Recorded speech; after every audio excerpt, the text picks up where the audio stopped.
किसी नदी या समुद्र पर बने पुल यानी ब्रिज को देखते होंगे तब आपके मन में एक सवाल तो जरूर आया होगा कि आखिर इतने गहरे पानी में बहाव के बीच इंजीनियर पुल के पिलर कैसे बनाते होंगे और कैसे इन पिलर का सीमेंट पानी के बीच में सेट होता होगा, क्योंकि पुल और उस पर चलने वाले सारे वाहनों का वजन इन्हीं पिलर पर आता है। इसलिए अगर आप जानना चाहते हैं कि बहते पानी के बीच में पुल और उसके पिलर कैसे बनते हैं तो वीडियो को पूरा जरूर देखिए। दोस्तों, पुल बनाते समय सबसे कठिन काम होता है उसकी फाउंडेशन और पिलर को पानी के बीच में बनाना, क्योंकि चारों तरफ पानी बहता रहता है। ऐसे में पिलर और फाउंडेशन कैसे बनाई जा सकती है, इसके लिए इंजीनियर्स ने कई सारे मेथड निकाले हैं। उनमें से एक है कॉफर डैम।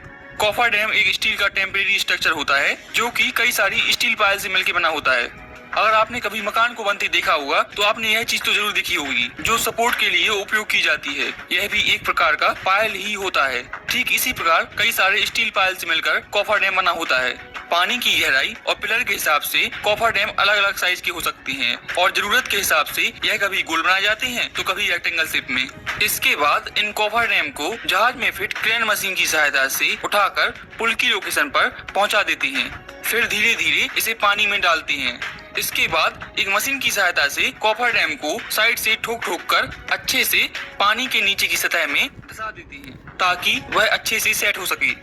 इसके बाद मोटर और पंप की सहायता से इसके अंदर का सारा पानी निकाल देते हैं, जिससे हमें इसके अंदर खाली और सूखी जमीन मिल जाती है, जिस पर हम आसानी से कंक्रीट, सरिये और स्टील जैसी चीजों की मदद से फाउंडेशन और पिलर बना सकते हैं पुल के लिए। और जब पिलर और फाउंडेशन सूख जाता है तो कॉफर डैम को वहाँ से हटा देते हैं। लेकिन हर जगह इस तरह से काम नहीं किया जा सकता। अगर पानी बहुत गहरा हो जैसे कि समुद्र में तो वहाँ हम पिलर बनाने का दूसरा मेथड इस्तेमाल करते हैं जिसे बेडर्ड पाइल कहते हैं। इस मेथड में हम बड़े बड़े विशाल लोहे के पाइप का उपयोग करते हैं। इन विशाल पाइप की लंबाई पानी की गहराई के हिसाब से कई मीटर हो सकती है। इन विशाल लोहे के पाइप को जहाज की मदद से उस लोकेशन पर पहुंचा देते हैं जहां पर हमें पुल बनाना है और फिर मशीन की सहायता से इसे सीधा करके धीरे धीरे पानी में डालते हैं।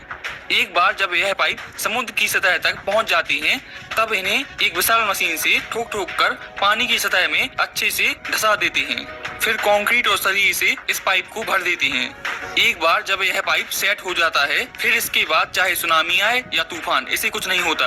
अब पानी के बीचों बीच एक मजबूत और ठोस फाउंडेशन रेडी है जिस पर हम आसानी से पुल बना सकते हैं। एक बार जब पुल का फाउंडेशन और पिलर बन जाता है तो उसके साथ साथ पुल के ऊपरी रोड वाले हिस्से का काम भी शुरू कर देते हैं। पुल के ऊपरी हिस्से को कई सारे बड़े बड़े ब्लॉक को आपस में स्टील और कंक्रीट की सहायता से जोड़कर बनाया जाता है।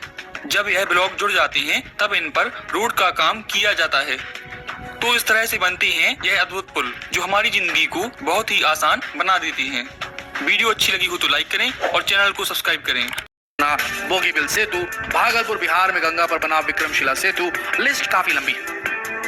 दोस्तों, ये सभी इंजीनियरिंग के वो बेजोड़ नमूने हैं जिन्हें बहती नदी या समंदर के ऊपर बनाया गया है। इनमें से कई पुलों को आपने भी जरूर देखा होगा, कभी न कभी उसके ऊपर से सफर भी किया होगा। आपने कभी गौर किया होगा कि सभी पुल नदी या समंदर के पिलर्स के सहारे टिके रहते हैं। लेकिन क्या आपने कभी ये सोचा है कि आखिर वो कौन सी ट्रिक है जिसकी मदद से पानी के भीतर इन पिलर्स को खड़ा किया जाता है जो अपने ऊपर लाखों टन वजनी पुल का भार उठाए रहते हैं। रोजाना हजारों लाखों टन गाड़ियों का बोझ बिना उफ किए सहते रहते हैं। चलिए जवाब हम आपको देते हैं कि आखिर बहती नदी के बीच इन पुलों को कैसे बनाया जाता है।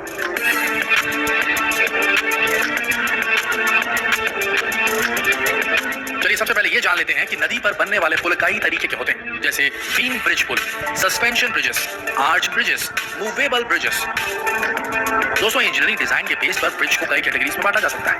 ब्रिज का कंस्ट्रक्शन भी लोकेशन के आधार पर किया जाता है, यानी एक ही टाइप का ब्रिज हर लोकेशन पर बनाना पॉसिबल नहीं, इसलिए जगह के हिसाब से ही ब्रिज बनाए जाते हैं। आमतौर पर पानी के ऊपर ब्रिज बनाना जमीन पर पुल बनाने से कहीं ज्यादा मुश्किल होता है। नदियों या समंदर में पिलर वाले पुल बनाने के लिए पहले कुछ अहम बातों पर ध्यान दिया जाता है, जैसे पानी की गहराई, पानी के बहने की स्पीड, पानी के नीचे की मिट्टी की क्वालिटी, ब्रिज बनाने पर पड़ने वाला भार और ब्रिज बनने के बाद उस पर चलने वाली गाड़ियों का वजन।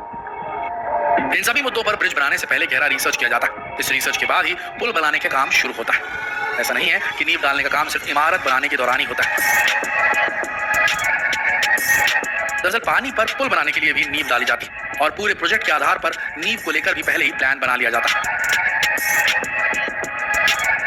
वैसे पानी के बीच में रखी जाने वाली नींव को कॉफर डैम कहते हैं।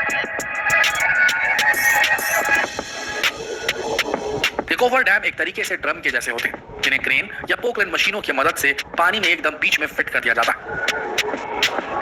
इन कॉफर डैम्स को स्टील की बड़ी बड़ी प्लेट्स के जरिए बनाया जाता है। इसका शेप गोल या स्क्वायर हो सकता है और ये बात पुल बनाने या नदी की मिट्टी या गहराई पर डिपेंड करती है। अगर सीधे शब्दों में कहें तो ये एक ड्रम की तरह होता है, या फिर आपने मेलों में जो मौत का कुआं देखा होगा, ये बिल्कुल उसी तरह का होता है।